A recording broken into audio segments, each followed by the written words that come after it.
నిర్వహిస్తున్నటువంటి ఉపాధ్యాయులకు, శిశు మందిర్ పెద్దలందరికీ కూడా పేరు పేరున శిరస్సు వందనాలు తెలియజేస్తున్నాం.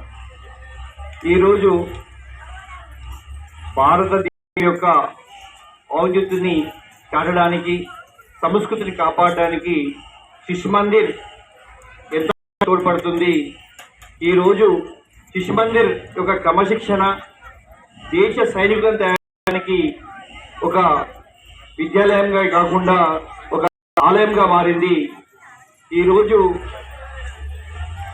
తల్లిదండ్రులకు ఏ విధంగా గౌరవించాలి, దేశాన్ని ఏ విధంగా ప్రేమించాలి అని అంటే అది మొట్టమొదట అమ్మ నేర్పించినటువంటి పాఠాలతో పాటు శిశు మందిర్ నేర్పించేటువంటి పాఠాలు ఎంతో గొప్పని తెలియజేస్తున్నాను. నేను కూడా ఒక్క సంవత్సరం రామాయంపేటలో కొత్తగా శిశు మందిర్ పెట్టినప్పుడు 1 year అవకాశం వచ్చింది. తర్వాత మేము వేరే దగ్గర అయినప్పటికీ ఆ 1 year ఇక్కడ ఉన్నటువంటి క్రమశిక్షణ, అదేవిధంగా నేర్పించే విధానం ఈరోజు దేశానికి ఒక దిక్సూచిలా ఉంటుందని చెప్పి సందర్భంగా తెలియజేస్తాను.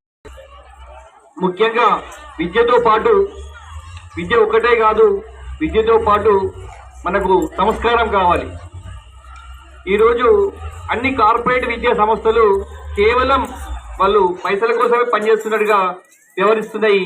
కానీ మన శిశు మందిర్లు భావితరాలకు భారతదేశ సంస్కృతిని కాపాడడానికి కోసం మాత్రమే నెలకొల్పబడినాయి.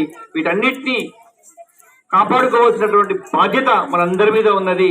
రాబోయే కాలంలో ఈ ప్రైవేటు విద్యా సంస్థలుగా మన శిశు మందిర్ నిలబడుతూ ప్రజలందరికీ, విద్యార్థులందరికీ ఉత్తమమైన విద్యను అందిస్తున్నందుకు ఈ ట్రస్ట్ వారందరికీ, మెదక్ జిల్లా చాలా విద్యా సంస్థలు కూడా చాలా ముందుండి పనిచేస్తున్నాయి. వారందరికీ కూడా ఇక్కడ ఉన్నటువంటి పేరెంట్స్ తరఫున కూడా ప్రత్యేకంగా ధన్యవాదాలు తెలియజేస్తున్నాం.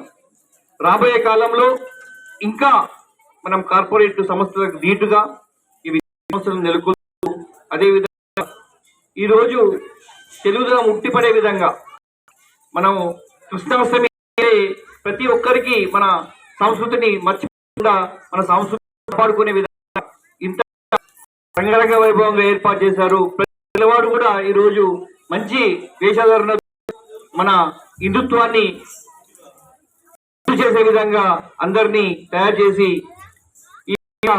ముందుకు తీసుకుపోతున్నారు. కాబట్టి ఇదే విధంగా కొనసాగిస్తూ భావితరాలకు బాట వేయాలని కోరుకుంటూ ఈ అవకాశం ఇచ్చినటువంటి వేదికకు ధన్యవాదాలు తెలిసి ముగిస్తున్నాను. భారత్ మాతాకి థ్యాంక్ యూ.